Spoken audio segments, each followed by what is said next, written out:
જય માતાજી મિત્રો, હર હર મહાદેવ. સ્વાગત છે તમારું મારી યુટ્યુબ ચેનલ આજના સત્સંગમાં.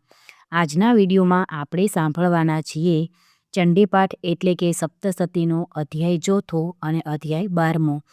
હવે આજે છેલ્લી નવરાત્રિ છે ચૈત્ર મહિનાની, તો આજના દિવસે આ બે અધ્યાય આપણે સાંભળીશું તો આપને પૂરેપૂરું સપ્તસતી કર્યાનું ફળ મળશે. કારણ કે આ બે અધ્યાયમાં માતાજીની વંદના, સ્તુતિ અને ફળ વિશે ખૂબ જ સરસથી સમજાવેલું છે. અને આ બે અધ્યાય સાંભળવાથી ખૂબ જ પુણ્યની પ્રાપ્તિ થાય છે. આપણે કંઈ ભૂલચૂક થઈ હોય તો માતાજી તરફથી આપને માફી પણ મળી જાય છે. જો તમને મારો વિડીયો પસંદ આવે તો લાઈક કરજો, શેર કરજો અને સબસ્ક્રાઈબ કરજો અને કોમેન્ટમાં જય માતાજી જરૂરથી લખજો. તો ચાલો આપણે કરીએ હવે અધ્યાય ચોથો, જેમાં ઇન્દ્રાદિ દેવોએ દેવીની સ્તુતિ કરેલી છે તે વિશે. તેની આભા કાળા વાદળ જેવી, તે કટાક્ષોથી શત્રુકુળને ભય આપનારી, મસ્તક ઉપર ચંદ્રલેખા બાંધી છે, તે 3 નેત્રવાળી, તેના હાથોમાં શંખ, ચક્ર, કૃપાણ તથા ત્રિશૂળ છે. તે સિંહના ઉપર સવાર છે, જે 3 લોકને પોતાના તેજથી તેજસ્વી બનાવે છે. સિદ્ધિની ઈચ્છાએ દેવતાઓ સેવા માટે વિટળાઈ વળ્યા છે, એવા જયા નામના દેવીનું હું ધ્યાન ધરું છું. ઋષિ બોલ્યા, અત્યંત પરાક્રમી અને દુષ્ટ મહિષાસુરને તેની અસુર સેનાનો દેવીએ નાશ કર્યો. તેથી ઇન્દ્રાદિ દેવો મસ્તક નમાવી નમ્ર વાણી વડે દેવીની સ્તુતિ કરવા લાગ્યા. આ વખતે હર્ષથી તેમના રોમાંચ પુલકિત થતા હતા. દેવોએ કરેલ દેવીની સ્તુતિ. દેવો બોલ્યા, સર્વ દેવોની શક્તિ રૂપે જે તું જ છે ને જે દેવીએ પોતાની શક્તિથી આખું જગત વ્યાપ્ત કર્યું છે, બધા દેવો ને મહર્ષિઓની જે જગદંબા પૂજ્ય છે તેને અમે નમસ્કાર કરીએ છીએ. એ અમારું કલ્યાણ કરો. જેની ઉપમા આપી ન શકાય તેવા પ્રભાવ ને બળનું વર્ણન કરવા ભગવાન શેષ, બ્રહ્મા, મહાદેવજી સમર્થ નથી. તે ભગવતી ચંડિકા સમસ્ત જગતનું પાલન તથા અશુભ ભયનો નાશ કરવા વિચારો. જે પુણ્યાત્માના ઘરમાં લક્ષ્મી રૂપે, પાપીઓને ત્યાં દરિદ્ર રૂપે, શુદ્ધ અંતઃકરણવાળા માનવીના હૃદયમાં બુદ્ધિ રૂપે, સત્પુરુષોમાં શ્રદ્ધા રૂપે, કુલીન પુરુષોમાં લજ્જા રૂપે નિવાસ કરે છે, તે દુર્ગા દેવીને નમસ્કાર કરીએ છીએ. હે દેવી, તમે સમસ્ત જગતનું પાલન કરો. સર્વના આશ્રય રૂપ તમે જ છો. તમારું કલ્પનામાં ન આવે તેવા રૂપનું, અસુરોનો નાશ કરવા કરેલા પરાક્રમોનું, દેવો ને દાનવો આગળ પ્રગટ કરેલ અદ્ભુત ચરિત્રોનું અમે કઈ રીતે વર્ણન કરીએ. તમે જ જગતની ઉત્પત્તિનું કારણ છો. તમારામાં જ સત્વ, રજો, તમો ગુણ છે. છતાંય દોષો તમને સ્પર્શી શકતા નથી.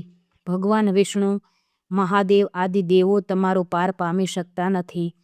તમે જ સર્વના આશ્રય રૂપ અને આખું જગત તમારા અંશભૂત છે. તમે આદ્ય અવિકૃતિ પરમ પ્રકૃતિ છો. દેવી, આ બધા યજ્ઞોમાં જેના ઉચ્ચારણથી દેવતાઓ તૃપ્તિ પામે છે તે સ્વાહા તમે છો. એ ઉપરાંત પિતૃઓને તૃપ્તિનું કારણ પણ તમે જ છો. માટે લોકો તમને સ્વધા કહે છે. દેવી, જે મોક્ષની પ્રાપ્તિનું સાધન છે, જે અચિંત્ય મહાવ્રત સ્વરૂપ છે, દોષો રહિત જીતેન્દ્રિય તત્વને સારરૂપ માનવાવાળા તથા મોક્ષની આશા રાખનારા મુનિજન જેનું ચિંતન કરે છે, તે ભગવતી પરાવિદ્યા તમે જ છો. તમે જ શબ્દ સ્વરૂપ છો. અત્યંત નિર્મળ ઋગ્વેદ, યજુર્વેદ અથઃ ઉદ્દિતના મનોહર પદોના પાઠવાળા સામવેદના આધાર તમે જ છો. તમે જ 3 વેદ અને ભગવતી છો. આ વિશ્વમાં ઉત્પત્તિ, પાલન અને આજીવિકા રૂપે પ્રગટ થયા છો. તમે જ જગતની સમસ્ત પીડાનો નાશ કરનારા છો. દુર્ગા, લક્ષ્મી, ગૌરી આપ છો. હે દેવી, જેનાથી સર્વ શાસ્ત્રોનું પાર પામી શકાય તે મેઘા બુદ્ધિ આપ છો. દુર્ગમ ભવસાગરને પાર ઉતારનાર નૌકારૂપ દુર્ગા આપ છો. મધુ કૈટભના શત્રુ લક્ષ્મી અને ગૌરી આપ છો. હે દેવી, આપનું મુખ મંદ હાસ્યથી શોભતું, પૂર્ણ ચંદ્રબિંબને અનુસરતું તથા સુવર્ણ કાંતિને ઝાંખું પાડનાર છે. છતાં મહિષાસુરે આપના પર પ્રહાર કર્યો એ આશ્ચર્યની વાત છે. હે દેવી, ક્રોધે ભરાયેલું, ભ્રુકુટીથી ભયંકર લાગતું, ઉદયકાળના ચંદ્રબિંબ જેવું રાતું આપનું મુખ જોઈને મહિષાસુરે પ્રાણનો ત્યાગ કેમ ન કર્યો? તે અત્યંત વિચિત્ર છે, કેમ કે ક્રોધાયુક્ત યમરાજના દર્શન થતાં કોણ જીવી શકે? મનવાંછિત ફળ આપનાર આપ છો. હે દેવી, આપ પ્રસન્ન થતાં કલ્યાણ કરો છો ને કોપાયમાન થતાં કુળનો નાશ કરો છો. તે હમણાં મહિષાસુરના સૈન્યનો નાશ કર્યો ત્યારે જાણ્યું. હે દેવી, આપ જેમના ઉપર પ્રસન્ન થાઓ છો તે પ્રતિષ્ઠિત થાય છે. તેમને ધન અને યશ પ્રાપ્ત થાય છે.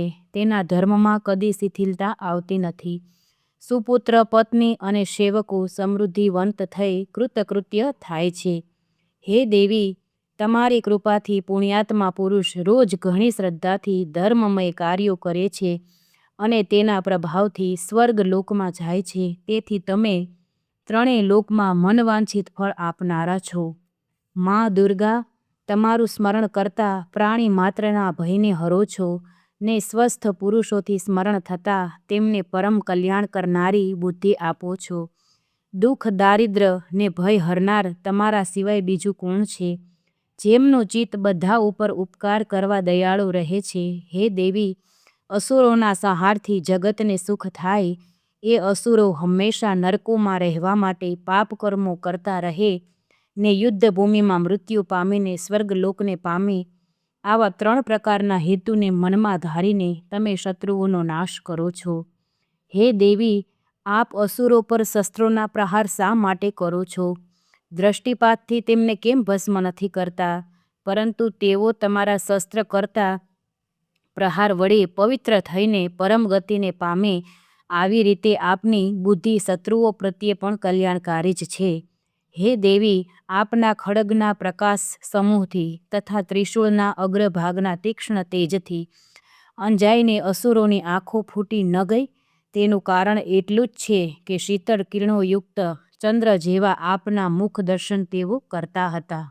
આપના પરાક્રમની તુલના કોઈ સાથે ન થાય. હે દેવી, તમારું શીલ દુરાચારીઓના દુષ્ટ વર્તનને દૂર કરનારું છે.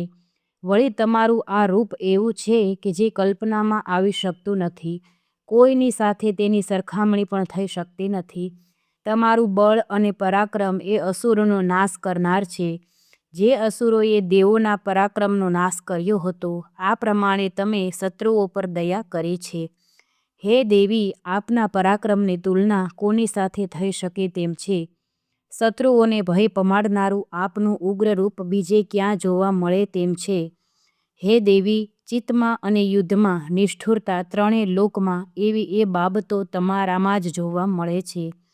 હે દેવી, આપે શત્રુઓનો નાશ કરી ત્રણેય લોકનું રક્ષણ કર્યું છે. હે એ શત્રુઓને પણ યુદ્ધભૂમિમાં મારીને સ્વર્ગમાં પહોંચાડ્યા છે. વળી અસુરો તરફથી આપને જે ભય હતો તેનો આપે નાશ કર્યો. આથી આપને નમસ્કાર હો. હે જગદંબા, ત્રિશૂળ અને ખડગ વડે અમારું રક્ષણ કરો. તમારા ઘંટનાદને ધનુષના ટંકારથી અમારું રક્ષણ કરો. હે ચંડિકા, ત્રિશૂળ ફેરવીને પૂર્વમાં, પશ્ચિમમાં, ઉત્તરમાં અને દક્ષિણમાં અમારું રક્ષણ કરો. હે દેવી, ત્રણેય લોકમાં જે આપનું પરમ સુંદર અને ભયંકર રૂપ રહેલું છે તેના વડે અમારું ને આ પૃથ્વીનું રક્ષણ કરો. હે અંબિકા, આપના હાથમાં હંમેશા જે ખડગ, ત્રિશૂળ, ગદા, ધનુષ આદિ રહે છે તે વડે અમારું સર્વથા રક્ષણ કરો. ઋષિ બોલ્યા, આ રીતે જ્યારે જગતમાતા દુર્ગાની દેવોએ સ્તુતિ કરી ને નંદનવનના પુષ્પો વડે ગંધ, ચંદન આદિથી તેમનું પૂજન કર્યું, બધાએ ભેગા થઈને જ્યારે ભક્તિપૂર્વક દિવ્ય ધૂપને સુગંધી અર્પણ કરી, ત્યારે દેવીએ પ્રસન્ન થઈને દેવોને કહ્યું. દેવો બોલ્યા, હે દેવતાઓ. દેવી બોલ્યા કે હે દેવતાઓ, મારી પાસેથી તમે જેની અભિલાષા રાખતા હોય તે માંગો. આપનું સ્મરણ કરીએ ત્યારે હાજર થાઓ. દેવો બોલ્યા, ભગવતીએ અમારી સર્વ ઈચ્છા પૂર્ણ કરી છે. હવે કંઈ બાકી નથી, કારણ કે અમારો શત્રુ મહિષાસુર નાશ પામ્યો છે. હે મહેશ્વરી, એથી પણ વધુ આપવામાં જો આપની ઈચ્છા છે તો અમે જ્યારે જ્યારે આપનું સ્મરણ કરીએ ત્યારે ત્યારે અમારી આપત્તિઓ હરજો. હે દેવી, જે મનુષ્યો આ સ્તોત્રો વડે આપની સ્તુતિ કરે તેને જ્ઞાન, વૈભવ, ધન તથા પત્નીનું સુખ આપજો ને જેમ અમારા ઉપર પ્રસન્ન રહો છો તેમ તેમના પર પણ રહેજો. ઋષિ બોલ્યા, હે રાજન, દેવોએ જગત માટે તથા પોતાના માટે દેવીને પ્રસન્ન કરીને વરદાન માંગ્યું. દેવી તથાસ્તુ કહીને અંતર ધ્યાન થઈ ગયા. હે રાજન, ત્રણેય લોકનું હિત કરનારા એ દેવીએ દેવોના શરીરમાંથી જે સ્વરૂપે પ્રગટ થઈ જે કાર્યો કર્યા હતા તે બધું મેં તમોને કહી સંભળાવ્યું. દેવો ઉપર ઉપકાર કરનારા એ દેવી દુષ્ટ અસુરો ને શુંભ નિશુંભના વધ માટે તથા જગતનું રક્ષણ કરવા માટે ફરીથી ગૌરીના દેહમાંથી કેવી રીતે પ્રગટ થયા તે કથા હવે હું કહું છું તે તમે સાંભળો. ઇતિ શ્રી માર્કંડેય પુરાણે સાવર્ણિકે મન્વંતરે દેવી મહાત્મયે સક્રાદિ સ્તુતિર્નામો ચતુર્થો અધ્યાય. અહીં ચોથો અધ્યાય પૂરો થાય છે. ચોથો અધ્યાય એટલે માતાજીનું હૃદય કહેવાય છે. માતાજીની પ્રાર્થના પૂજા કરવાથી એ સંતુષ્ટ થઈને જ્ઞાન અને સંપત્તિ આપે છે. એમની સ્તુતિ કરીને પુષ્પ, ગંધ, ધૂપ આદિ દ્વારા પૂજા કરવાથી લક્ષ્મી, સંતાન, શાંતિ, સમૃદ્ધિ, આધિ, વ્યાધિ, ઉપાધિનો નાશ કરે છે. હવે આપણે સાંભળીશું અધ્યાય 12મો, જેમાં દેવી ચરિતોના પાઠનું મહાત્મ્ય બતાવેલું છે કે આ પાઠનું મહત્ત્વ કેટલું છે અને આ પાઠ કરવાથી શું ફળની પ્રાપ્તિ થાય છે. જેમનું તેજ વીજળી જેવું છે, સિંહના ખભા પર બેઠેલ ભયંકર દેખાય છે. હાથમાં તલવાર અને ઢાલધારી કન્યાઓ તેમની સેવામાં ખડી છે. જેમના હાથમાં ચક્ર, ગદા, તલવાર, ઢાલ, બાણ, ધનુષ, પાસ અને તર્જની મુદ્રા ધારણ કર્યા છે. તે અગ્નિમય સ્વરૂપથી ઝળકી રહ્યા છે. તેમણે શિર ઉપર ચંદ્રમાનું મુકુટ ધારણ કર્યો છે. તે ત્રિનેત્રી દુર્ગા દેવીનું હું ધ્યાન ધરું છું. ચંડીપાઠથી પીડાનો નાશ થશે. દેવી બોલ્યા, હે દેવો, જે કોઈ મનુષ્ય આ સ્તોત્ર વડે એક ચિત્તે મારી સ્તુતિ કરશે તેની સર્વ પ્રકારની પીડાનો હું નાશ કરીશ, તેમાં જરાય સંશય નથી.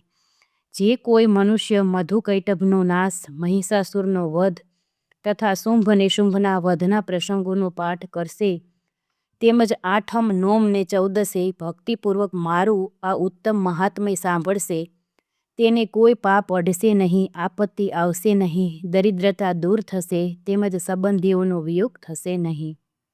તેને શત્રુ તરફથી, ચોર ડાકુ તરફથી, રાજા તરફથી કોઈ ભય આવશે નહીં. તેને શસ્ત્ર, અગ્નિ અને જળથી ક્યારે પણ ઈજા થશે નહીં. તેથી સર્વ એકાગ્રચિત્તથી ભક્તિપૂર્વક મારા આ મહાત્મયનો હંમેશા પાઠ કરવો અને તે સાંભળવો એ પરમ કલ્યાણકારક છે. આ મારું મહાત્મય આધ્યાત્મિક, આધિદૈવિક તથા આધિભૌતિક એ 3 પ્રકારના ઉત્પાતોને શાંત કરનારું છે. જે સ્થળે હંમેશા વિધિપૂર્વક મારા આ મહાત્મયનો પાઠ થાય છે ત્યાં મારો વાસ હોય છે. તેને સુખ સમૃદ્ધિ અર્પું છું. ધન, ધાન્ય, પુત્ર આદિનું સુખ મળશે. બલિદાન, પૂજા, હોમ તથા ઉત્સવ પ્રસંગે મનુષ્યે મારા આ ચરિત્રનો સંપૂર્ણ પાઠ કરવો અગર તેનું શ્રવણ કરવું. બલિદાન, પૂજા ઇત્યાદિ કર્મો જાણનાર હોય કે ન હોય તો પણ જે પૂર્ણ ભક્તિભાવથી પૂજા કરે છે તેના સર્વ કર્મોને હું પ્રસન્નતાથી સ્વીકારીશ. નવરાત્રિની પૂજા પ્રસંગે આ મારું મહાત્મય ભક્તિપૂર્વક સાંભળશે તે મનુષ્ય મારી કૃપાથી સર્વ આપત્તિમાંથી મુક્ત થઈ ધન, ધાન્ય તથા સૂત આદિ સર્વ પ્રકારના સુખો પ્રાપ્ત કરે છે. તેમાં જરા પણ સંશય નથી. ગ્રહ પીડાનો નાશ. મારું આ મહાત્મય, મારી ઉત્પત્તિની કથાઓ તથા યુદ્ધમાં મેં કરેલા પરાક્રમોને સાંભળવાથી મનુષ્ય ભય વગરનો થાય છે, શત્રુઓ નાશ પામે છે, શુભ થાય છે તેમજ તેનું ફળ આનંદ આપે છે. સર્વ વિઘ્નો તથા ભયંકર ગ્રહ પીડા શાંત થાય છે. દુઃસ્વપ્ન પણ શુભ સ્વપ્ન બની જાય છે. મારું આ મહાત્મય સાંભળવાથી બાળ ગ્રહોથી પીડાતા બાળકોને શાંતિ થાય, મૈત્રીમાં વિક્ષેપ પડતો અટકે, દુરાચારીનો નાશ થાય, ભૂત, પિશાચ અને અસુરોનો નાશ થાય. આ મહાત્મય મને પ્રાપ્ત કરાવી છે. આ ચરિત્રના શ્રવણ માત્રથી પ્રસન્ન થાવ છું. પશુ, પુષ્પ, અર્ધ્ય, ધૂપ, દીપ, ગંધ આદિ સામગ્રીથી પૂજન કરી, નાના પ્રકારના અન્ય ભોગો અર્પણ કરી, દાન આપી 1 વર્ષ મારી જે આરાધના કરે છે તેના પર હું પ્રસન્ન થાવ છું. પરંતુ મારા આ ચરિત્રનું એક જ વાર શ્રવણ કરવાથી પણ હું એટલી જ પ્રસન્ન થાવ છું. મારી ઉત્પત્તિની આ કથા સર્વ મનુષ્યોની રક્ષા કરનારી છે તથા યુદ્ધ અંગેનું મારું આ ચરિત્ર દુષ્ટ અસુરોનો સંહાર કરનારું છે. તેનું શ્રવણ કરવાથી શત્રુનો ભય ટળી જાય છે. હે દેવો, તમે બ્રહ્મર્ષિઓએ અને બ્રહ્માએ જે સ્તુતિઓ કરી છે તે સર્વ શુભ બુદ્ધિ આપનારી છે. વિઘ્નો આપત્તિઓનો નાશ થાય છે. કોઈ મનુષ્ય વનમાં અગ્નિથી ઘેરાયેલો હોય, ચોર ડાકુઓથી ઝડપાયો હોય, શત્રુઓએ તેને પકડ્યો હોય, વનમાં સિંહ વાઘ કે હાથી તેની પાછળ પડ્યા હોય, રાજાએ મોતની સજા કરી હોય, બંધનમાં હોય, સમુદ્રમાં સપડાયો હોય, યુદ્ધમાં તેના ઉપર શસ્ત્રોની જડી વરસતી હોય, આમ સર્વ પ્રકારના વિઘ્નો અને પીડાઓ આવી હોય ત્યારે મારા આ મહાત્મ્યને સાંભળવાથી તે સર્વે દૂર થઈ જાય છે. ભગવતી અદૃશ્ય થયા. ઋષિ બોલ્યા. આમ કહીને ભગવતી ચંડિકા સર્વ દેવોના દેખતા અંતર ધ્યાન થઈ ગયા. પછી શત્રુઓનો નાશ થવાથી સર્વ દેવો નિર્ણય લઈને પહેલાંની જેમ યજ્ઞ ભાગનો ઉપયોગ કરતા પોતપોતાના અધિકારો ભોગવવા લાગ્યા. જગતનો શત્રુ શુંભ નિશુંભ દેવી વડે નાશ પામતા બાકીના અસુરો પાતાળ લોકમાં ચાલ્યા ગયા. હે રાજન, એ ભગવતી દેવી ફરી ફરીને પ્રગટ થઈ જગતનું પરિપાલન કરે છે. તે જ આ વિશ્વને મોહિત કરે છે. તે જ આ વિશ્વને જન્મ આપે છે. તે જ પ્રાર્થનાથી પ્રસન્ન થઈને જ્ઞાન તથા સમૃદ્ધિ આપે છે. હે રાજન, પ્રલયકાળે મહાકાળીનું સ્વરૂપ ધારણ કરનારા મહાદેવી મહાકાળી આ સકળ બ્રહ્માંડમાં વ્યાપીને રહે છે. કાળે કાળે મહામારી થાય છે છતાં એ જ અજન્મા આ સૃષ્ટિ પ્રગટે છે. તે સનાતની દેવી સમયાનુસાર પ્રાણી માત્રની રક્ષા કરે છે. તે મનુષ્યોની ઉન્નતિ વખતે ઘરમાં લક્ષ્મી રૂપે રહી સમૃદ્ધિ આપે છે તથા અધોગતિના સમયે દરિદ્રતા રૂપે રહી મનુષ્યનો વિનાશ કરે છે. પુષ્પ, ધૂપ, ગંધ આદિ વડે પૂજન કરી તેની સ્તુતિ કરવાથી તે ધન, પુત્ર, ધર્મ, બુદ્ધિ તથા ઉત્તમ ગતિ આપે છે. ઇતિ શ્રી માર્કંડે પુરાણે સાવર્ણિકે મન્વંતરે દેવી મહાત્મયે ફલસ્તુતિ નામ દાદ્રશોઃ અધ્યાયઃ. તો હવે અહીંયા 12મો અધ્યાય પણ પૂરો થાય છે અને નવરાત્રિ પણ હવે પૂરા થશે. તો આપણે માતાજીને ક્ષમા પ્રાર્થના કરીએ કે હે માતાજી, આ 9 દિવસોમાં અમે તમારું પૂજન અર્ચન કર્યું છે. કાંઈ અમારાથી ભૂલ થઈ ગઈ હોય, મારું બોલવામાં, તમારે સાંભળવામાં કે તમારે પણ કંઈ પૂજા કરવામાં કાંઈ પણ અમારાથી ક્ષતિ રહી ગઈ હોય તો અમને આ નવરાત્રિમાં માફ કરજો. તમે માવતર છો, અમે તમારા બાળક છીએ. અમારી ભૂલને ક્ષમા આપી અને હંમેશા તમારા હાથ અમારા માથા ઉપર રાખજો. અમને તમારા ચરણોની સેવા આપજો અને અમારા સારા મનોરથો પૂરા કરજો. વિશ્વનું કલ્યાણ કરજો. યા દેવી સર્વભૂતેષુ માતૃરૂપેણ સંસ્થિતા નમસ્તસ્યૈ નમસ્તસ્યૈ નમસ્તસ્યૈ નમો નમઃ. જય માતાજી મિત્રો.